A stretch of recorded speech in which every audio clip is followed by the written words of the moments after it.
Hey everyone, this is Carbonite, and I'm going to be bringing you my premium Bigbelly deck list that I used in BCS SpringFest San Gabriel 2023.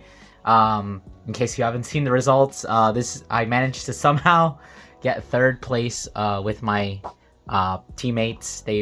I unfortunately only have the certificate. There weren't enough playmats for third place. We'll be getting them eventually at one of our locals. They're just going to ship them there. But in the meantime, enjoy this nice Bolaro playmat from Zero Damage Gaming. But anyways, let's go ahead and get into the deck profile. So if you watch Solemn Vanguard and you've seen his deck profile of his Great Nature deck, honestly, you really don't have to watch this. This is essentially just the same deck list as he was playing for, I think it was one of the BCFs.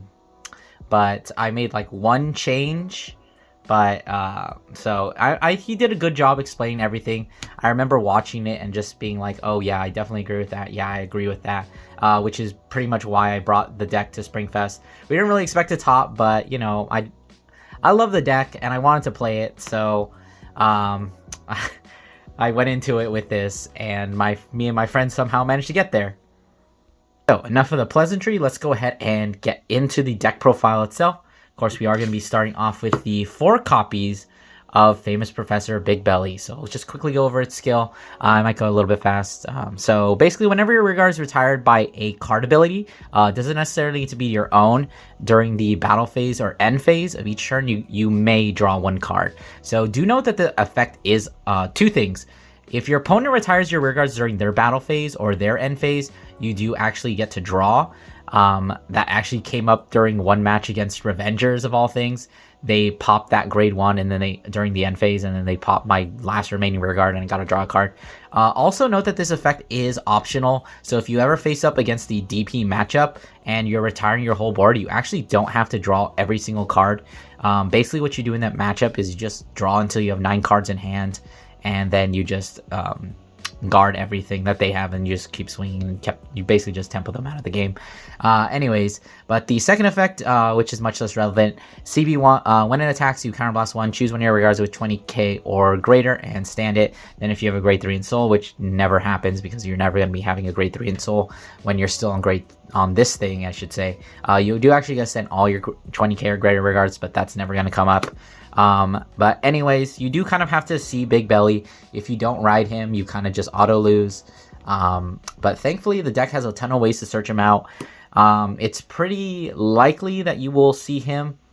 I will admit that during I believe there were 6 rounds of Swiss, I managed to somehow draw into him every single game, even though I do have a ton of ways to just search him out, but I didn't need to use any of them, just because I guess I'm a good GN player because I can draw Bigbelly. Anyways, moving on to the next grade 3, we are playing just the 2 copies of Talented Rhinos. So now Talented Rhinos, just go over the effect. So it's success 20k, it gets, whenever anything on board becomes 20k or greater, it gets an extra 4k on GB1 only, and it has guard restrict where your opponent can't call grade 0s for his battle. So just running the 2 I think is definitely correct. It kind of sucks when you go through these, like, unfortunately they do retire during the end phase most of the time, and you don't really have a way of getting them back, so you kind of have to think a little bit about when you're searching them out, if you're going to search them out, if you need them, if you want to call them. I ended up actually losing one of my games because I stupidly just like called this out during my first grade 3 turn, and even though I knew it was going to get retired anyway, and I literally would have had a good play if I had just kept it in hand. I don't know, I was just thinking I wanted to retire with RDO, but it was not the play. But anyways, this card will usually be at like 30,000 if you go into one of the strides, because you place it on an Axel circle, it goes up to 16. You use the skill of the stride, it goes up to 26, and then it sees itself at 20k or greater, so it gives us another 4k, so it reaches that 30k threshold, which will be important for later. So basically your finisher, or if you're ever going into your strides and you need an attacker, this is basically what you want to have. Although, you know, there's actually a lot of things that kind of substitute for it. Alright, and so for the last grade 3, we do have the one amazing Professor Bigbelly. This card is just another Crayon Tiger. It's a restander. I'll go over its effects, I suppose. It has success 20,000, a skill that's never going to come up. Basically, if you place it on Vanguard or when you stride over it, which is never going to happen. Well, it's never going to happen, but if it happens, you're in a really bad spot anyway. But basically, you had to call something, give it 4K, it retires during the end phase, and you draw a card. But the main effect we're here for is that GB1, at the end of the battle attacks, if it's successful, you counterblast 1, stand something, give it 4K.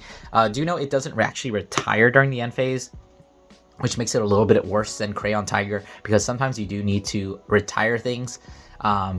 And you don't always have an effect. Like if you go into Magnetic Armor, you won't be able to retire anything. So keep that in mind. But, you know, I've seen lists. I was playing this at 2 for a while, but I think 1 definitely is the play. If you see it, cool. You can search it out, cool. If you don't, it's kind of whatever. Okay, so moving on to the grade 2s, we're going to be starting off with the Spool Mary. So Spool Mary has 2 skills. So when it attacks, if you have a Bigbelly Vanguard, you can have Spool Mary herself as well as your Vanguard get an extra 10k, and then if you give it the pump, it retires itself during the end phase, which really doesn't matter because that's a draw off Bigbelly. That's another way to proc your retire during the end phase. So it does have the second skill where if it is rode upon, you may call it to a rearguard circle. So this is definitely your ideal ride target. You just want to ride into this, swing right into the Bigbelly, call it out, and then basically that meets the requirement for Bigbelly. That's just like 3 swings, which we'll usually go for. So you just call it out onto the XL2 marker. It becomes 14. It swings. It does hit 24, which if you're playing against another Axel or Protect clan, really makes nice numbers because that's 24. That's a 20-point guard. And then you're swinging Bigbelly for 22. If you call like a 7k booster behind it, that's 29, which is a very nice number. And then you're restanding the Spool Mary for another 24. So against Force clans, it doesn't really matter. Against Excel and Protect, it's pretty decent numbers. And a funny thing that I realized during the tournament was it doesn't actually have to get ridden over by a grade 3. You can actually just rewrite it and you actually get to pop it out of soul. I didn't actually do it, but I considered it for like half a second before I realized that was not a good play. Anyways, the nice Sea Breeze though, I guess. Alright, so next up, I believe the card that is honestly the most important card to be playing in Bigbelly, which is the 4 copies of, what's her name? Cadaloria. Anyways, this card is just so good. Well, let's just go over its effect first. So at the end of your turn, you can cost retire it, call 2 plant tokens to rearguard circle. You might think, okay, what are plant tokens? But this card legit just serves so many purposes for the deck. First of all, it is a card that can retire itself, or just literally, it's a card that can retire something for a plus, and it doesn't require any other setup. So, in order to proc some of the skills, like one really important skill that we're going to be talking about later, if you know Great Nature, you obviously know what I'm talking about. In order to proc that skill, you need to retire something during the end phase, and this is a 1 card retire during end phase, which makes it so good just for that, honestly. But the plant tokens, the plant tokens are essentially really good, not only because you're getting a little bit of a +1 to board, even though you're basically just splitting her power, but you do sometimes really just need boosters here for one specific card that we'll be going over next. So those tokens serve that purpose of being boosters, which is really good. And thirdly, they do also serve another purpose with one of our G guards that basically turns this card into a like +3. But you do have to have the setup, of course. So it's not as good as something like Interia. But anyways, you do also draw off it when you're on Bigbelly. If you call this when you ride into Bigbelly, you do draw a card because it is retired during end phase by Bigbelly. Right. Alright, so speaking of needing boosters, we have the one, the only Crayon Tiger himself, the 4 copies, of course. So his skill is GB1 when he's boosted and he attacks a Vanguard. Do keep that in mind, he can't actually attack into rears, unlike the Bigbelly, which can actually attack into rears because it's just in battle attacks. You CB1, choose one of your rearguards, stand it. It gets 4k, and at the end turn, you retire that unit and you draw a card to replace it. So Crayon Tiger is pretty insane. Kind of sad that Great Nature still has to rely on a card like this. from literally like their first G support. But you know, what can you do? Anyways, but essentially he lets you get that multi-attack off. There is one card that makes Crayon Tiger super really nasty for your opponent.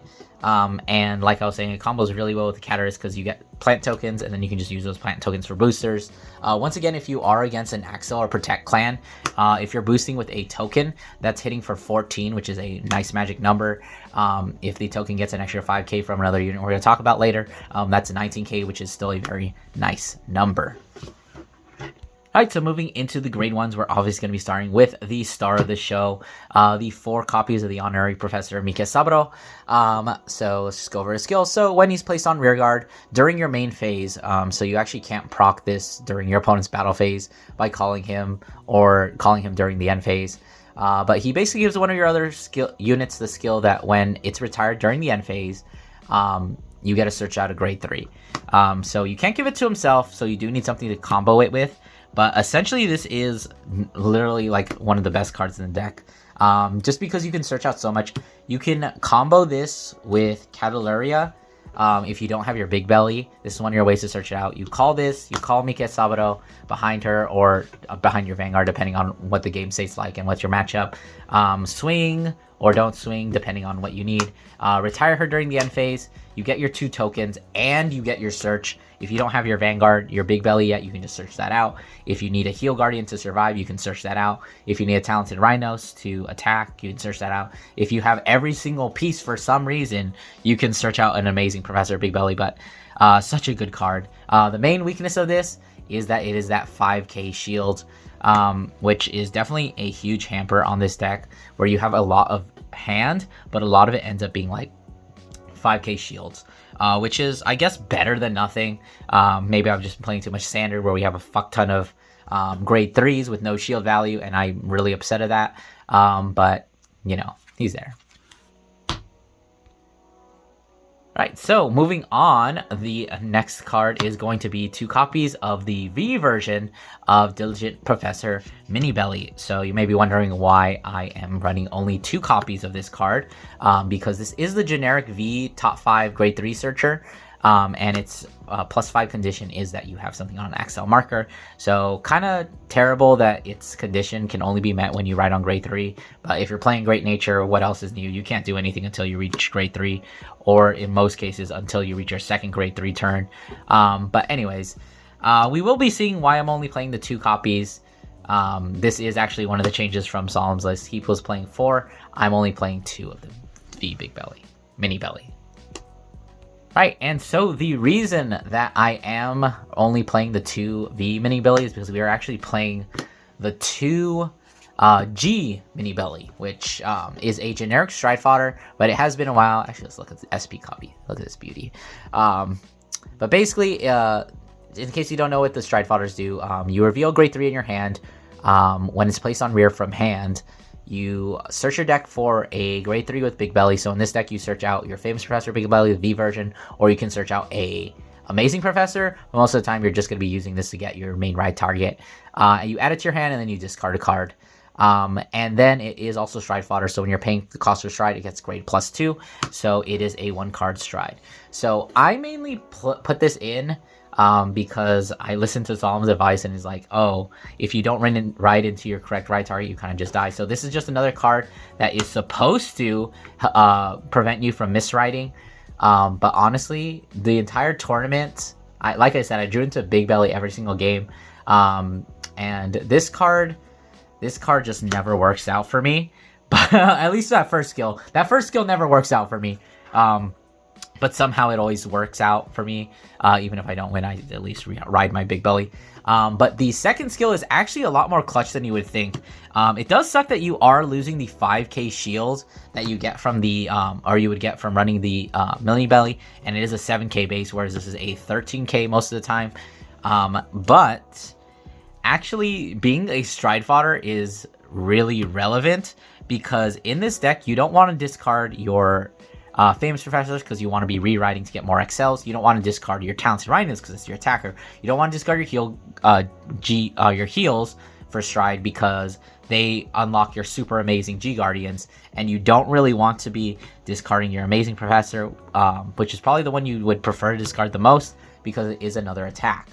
Outside of that, there's only the Stride crits, which is a 15k shield that you are giving up, which, you know, if you need a Stride, it works at a pinch. But essentially, by discarding this instead of your Stride crits, you are saving yourself on an extra 10k shield, which sometimes does make up for the extra 5k that you're missing from Bigbelly. Of course, it is like matchup dependent, whether you need that much shield or not. Sometimes you would prefer to have more cards due to like multi-attacking, but I found that it's been working. Like I said, it didn't actually come up. I've never actually used that first skill to search out. I don't use it very often, but actually just having the Stride fodder is actually kind of nice this format. Okay, so moving on, we do have the 3 copies of Diligent. Is this Diligent? No, he is Revision Scientist. He's not an assistant. Bigbelly. So he's a Sentinel, obviously, usual PG cost. But on GB1, you can actually Soul Blast 1, and when he's retired from actually either Guardian or Rear, you pay that cost, Soul Blast 1, and you get a counter charge 1 and draw up to 1 card. So just like Famous Professor Bigbelly, this is a optional draw, so if you're getting close to deck out, you actually don't have to draw. But it's pretty good because like you're essentially just refunding the cost. I believe that's what Solemn said in his video. It's essentially just a free PG for a Soul Blast. I will say I did totally misplay with this card in top 8. I Soul Blasted for this when I needed one soul for Almirage in order to actually live that turn against Spike Brothers. But you know, that's a player difference. I am just not great. I'm not great. I guess I'm not that good. So yeah. Right, and of course we are playing the 3 Sentinels. Definitely playing the Elementaria, just because it is that PG, gets around guard restrict. Pretty much just play it in every deck unless you have a reason not to.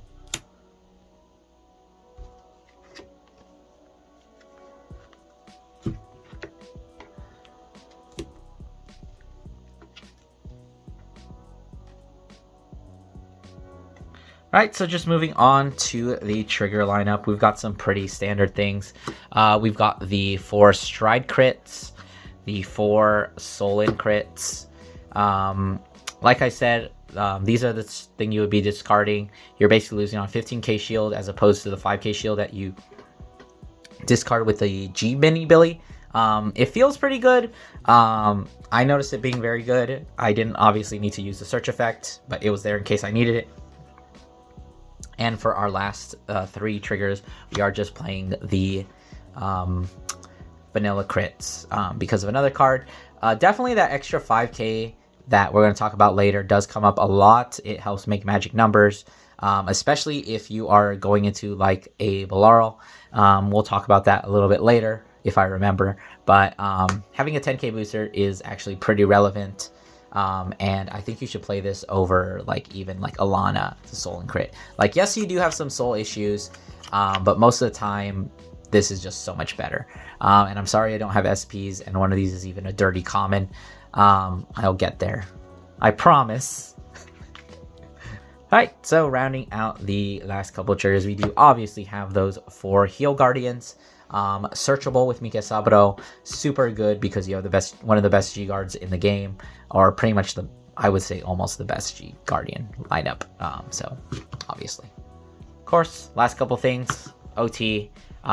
Basically you're just playing this one because it's another crit, and you don't really care too much about giving another 100 million because, you know, you can restand whatever you give the 100 million, and you can just like reverse stack your deck, which we'll talk about later. I keep saying that, and hopefully I remember. And of course, your starter to round things out for the main deck. All right, so getting into the G Zone, we are going to be playing the 2 copies of Omniscious Dragon Caladurius. Anyways, let's just go over it. So its skill is once per turn, you flip something from your G Zone. Choose all your front row rear guards only, though. They get plus 10k at the end of the turn, they retire. And then when it attacks, you CB1, choose one of your rear guards with 30k or greater, stand it, and then it gets the skill that if it attacks, your opponent has to call 3 or more from hand to Guardian Circle if they want to guard the attack. So this is the card that mainly just, it pretty much just combos with 2 cards. The only cards that are going to be meeting that 30k threshold are going to be either your Talented Rhinos with his skill and everything we talked about on the XL marker, or a Spool Mary that has already swung. Well, it's always going to already swing. But of course, you would only want to do this to get onto the Talented Rhinos. Most of the time, you only go for this when you have the Talented Rhinos, because in most other situations, it's not really that useful. It does kind of suck that it is CB1. So yeah, it's a decent card. This is honestly like your finisher, maybe your first stride if you really want to push some damage and you're not against a matchup where you need to like tempo them out of the game. But for the most part, you know, it's our new stride. 2 copies. I've never gone into a second copy, but you know, it's there. And of course, next up, the 1 copy of the Cyclone. Unfortunately, I don't have the SVR, whatever it is. I ordered it, but they sent me this, and you know, I didn't bother to return it. But anyways, this has a bunch of skills, but we only care about 1, which is in the G zone. While it's face up, all your vanilla rear guards get an extra 5k, which in this case is just the vanilla crits as well as your plant tokens. So it's actually pretty relevant because it gives the Crayon Tiger a extra, or if you call either these or your plant tokens to boost your Crayon Tiger and you stride into our next stride, Crayon Tiger is swinging for 19 with the 10k boost, and then the front row gets an extra 4k during your first stride, which makes it a 23, which is hitting over 1 defensive against both Force and Axel clans. So definitely run at least 1 of these. If you want to be cheeky, you could go for more. But I think space in the G zone is a little bit tight. It's not that tight. You could definitely cut some things, but I think you play at least 1. Next up, of course, the MVP. Not as important these days, but still, nonetheless, always going to be good. Omniscience Dragon Balaral, which is, unfortunately, I would have to admit, Great Nature's probably one of their best strides, if not the best, which is kind of sad saying some things. But anyways, skill is Soul Blast 1, flip something, which is most of the time just going to be your Cyclone, so you can do that play I was talking about. You choose all your front row rear guards. Yeah, you choose them. They get plus 4k for every face-up card in your G zone, and they get the skill that when their attack hits, once per turn, remember, you can draw a card. So that is kind of relevant. So if you swing with a rear guard, it hits, you draw the card, and then you restand that rear guard and it hits again, you actually don't get to draw a second time. Keep that in mind because it does sometimes come up, but most of the time it won't. So just try not to misplay with that. But anyways, this is usually your first stride. Well, depending on how the game's going, this can be your first stride, this can be your last stride, because once you get into the late game and you have a bunch of stuff flipped into your G zone, which is pretty easy to do with your G Guardians, this Balaral makes all of your numbers super big. I think the biggest I saw during SpringFest was 7 face-up cards, so giving the front row of plus 28, and obviously, even though it was against a Force clan, plus 28 to everything just makes magic numbers, and he just couldn't guard it.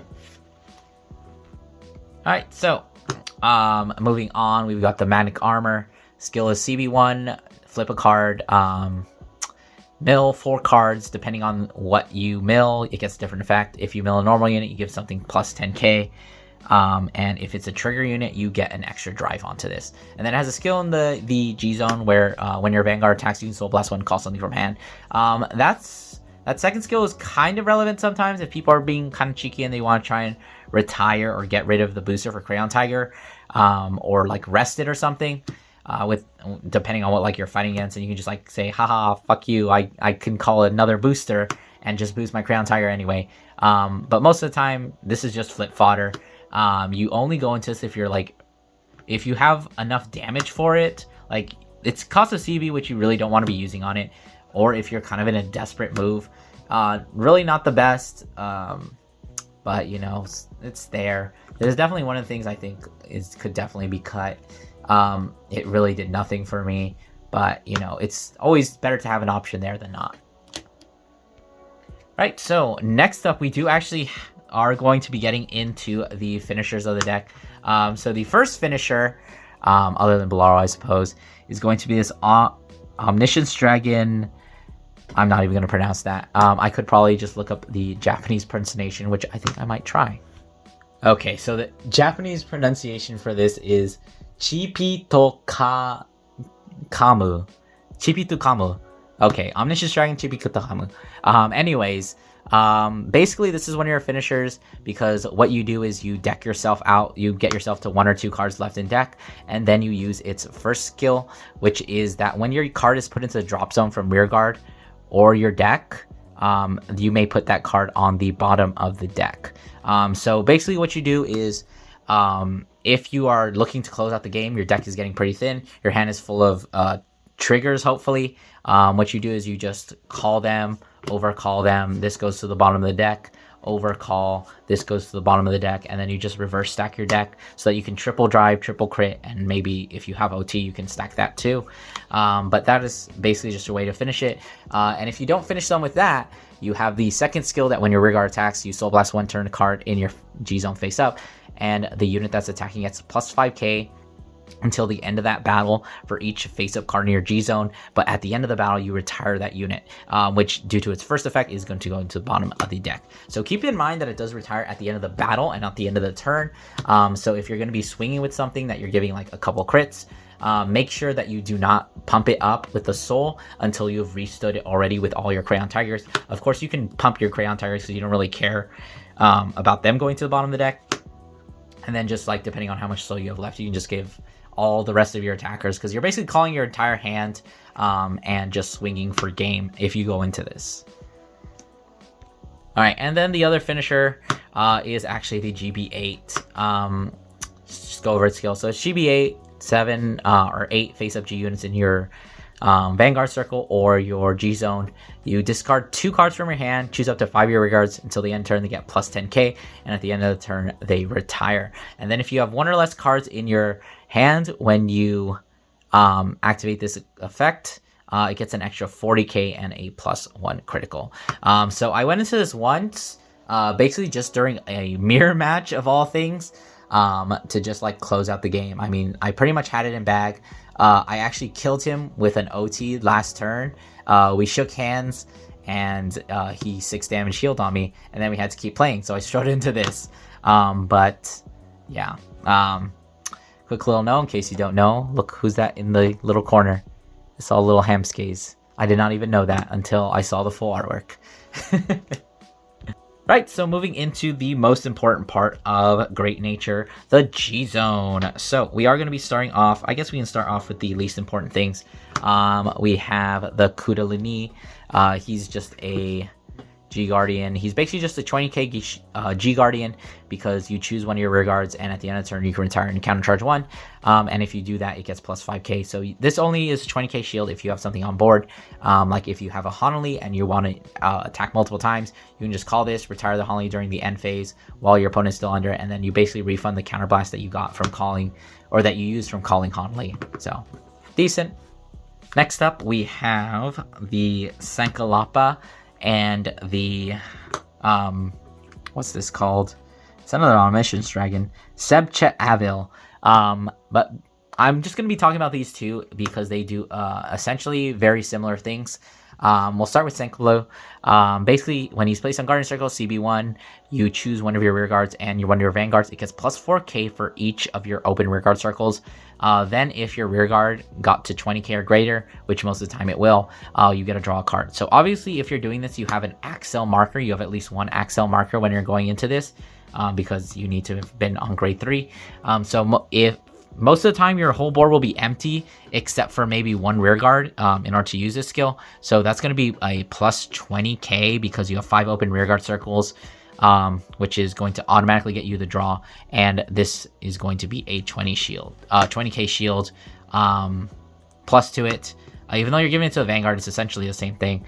So it's 2747. If you have a completely empty board, it is going to be 51. And if it's your second grade 3 turn, it can be up to 55. But most of the time, it's just 20k shield, or 47, I should say, guard. And essentially, this card does the same thing, where it's when it's placed on Guardian Circle, you counterblast 1, discard the top card of your deck, and you perform one of the effects below. And if it's a normal unit, you get plus 20k shield, so another 47k shield, which is most of the time what you're going to be getting off this. But if you do actually mill a trigger unit, you choose one of your units, and it can't be hit until the end of the battle. So it can be a perfect card, but most of the time you don't really bank on getting the trigger unless you are in complete desperation mode. Which it's nice to have, but most of the time these do essentially the same thing. This is a little bit better because it gives you a draw, but this also has the potential of being just like an absolute guard. Alright, so next up we do have the 1 copy of All Mirage. So the skill is when it's placed on Guardian Circle, you Soul Blast 1, you call up to 2 cards from your hand, and then you choose up to 4 of your rear guards, and they get the skill where they get resist, so they can't be chosen by card effects. And if it gets hit, so if you have something in the front row and your opponent attacks into it, it does not actually retire. So if they have any on hits, they can actually swing at the rears, hit, and then get their skill. So you don't always want to be doing that. But sometimes if you just want to be funny and you know they have no on hits, you can just do it. But basically this card is just here to call the Honolulu from hand. I have sometimes found myself being wanting the second one, but 9 times out of 10, 1 is fine. You could definitely bump this up, maybe drop like, I don't know, Kundalini, Senkpo, or Sebchet. But I think this one is fine. Most of the time, you're just like calling 1 Honolulu, and because that's what you draw into. And on the rare times you draw 2, it's pretty cool. But you know, I don't think it's really worth playing more than 1, especially since it costs soul, and sometimes you don't have enough. As I did in my top 8 match, where I Soul Blasted for Delibelly instead of Soul Blasting for this and calling a Honolulu, which would have made me live. Alright, next up we do have the 2 copies of Spangled. So Spangled's skill is just that he's GB1, so you can't really use this as your first G Guardian. When he's placed on Guardian Circuit, you counterblast 1, flip a G Guardian. So if you do this, that is 1 less G Guardian that you can use. Because do not forget, there is the ruling that if you have 4 face-up G Guardians in your G zone, you actually cannot G Guard anymore. But most of the time it doesn't come up, but if you're going for this, it will a little bit. If you're going for double this, it will. But you CB1, flip a G Guardian, and then you choose any number of your grade 3 or greater less Guardians, and they get the skill that when they're retired from Guardian Circle, you draw a card. So essentially what this card does is it lets you cycle. So if you have a ton of grade 1s and grade 2s that have 5k shield, you can just slap them all down, slap down the Spangled, and draw a new hand. Basically, you just draw back exactly what you guard with. You can do a double Spangled play where you call 2 of these, and that'll give the skill to them. So if you call 3 cards and you double Spangled, you can draw 6 cards. If you drop 4 cards, double Spangled, you can draw 8. But I don't recommend that play. You can do it. It's funny. Sometimes you need to, but there are 2 reasons why I wouldn't recommend it. 1, because when you do that, once you do the double Spangled play, you're out of G Guardians for the rest of the game. And 2, it really leads the deck out. So sometimes you can do it if you want to deck yourself out, to go for the, what's her name? Chipito Kamu. But you know, it's honestly a really good G Guard despite all that. But yeah. And of course we can't forget about probably Bigbelly's best friend, the head of Bastion RDO. So this guy is probably your best G Guardian most of the time. Obviously we're running the 2 copies. So when he's placed on Guardian Circle, you can choose any number of rear guards, retire them, and then if the number of open rear guards is 3 or more, it gets plus 10k shield. So this is guarding for 25, which makes you a 37. Can block most attacks. Unfortunately, like a lot of attacks, like Steam Maidens, hit 38, which is super annoying because you need an extra 5k guard. But this card is mostly important because, remember Bigbelly? He says you can draw a card if your rear guard is retired during the battle phase. And guess when RDO is going to be coming out? During the battle phase. So this can not only retire, like if you have anything left on board, probably in the back row, just retire it off, draw a card. This can also retire your plant tokens that you call off what's her face. and you retire those plant tokens and you get a draw. So you drew one off her retiring for her own skill, and then you can draw 2 more by G-guarding with the Ardeo. So honestly, just super good. Sometimes what I'll do is, if I have a lot of grade 3s in hand, like a bunch of talented rhinos, like maybe an amazing Professor Bigbelly, that I are literally doing nothing in my hand, and I would rather have just any other card, and because I'm not going to live the next turn, I will just like slap them down. If I'm damage 9, I won't even swing with them. Just swing Van. Your opponent swings, slap down our deal, retire all the cards, and then just draw more, and hopefully survive. Alright, so I guess the last thing I'm going to do is just show off my quick shield, because obviously why wouldn't I have that? And unfortunately I do only have 3 of the correct Axel markers.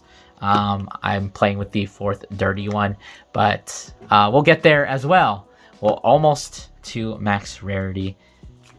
Alright, so that's going to do it for the deck profile. I'm not going to be doing any like combo lines or test hands, just because this video has gone on long enough. But I hope you guys enjoyed. I definitely had a lot of fun at SpringFest. And yeah, I'll see you guys in the next video.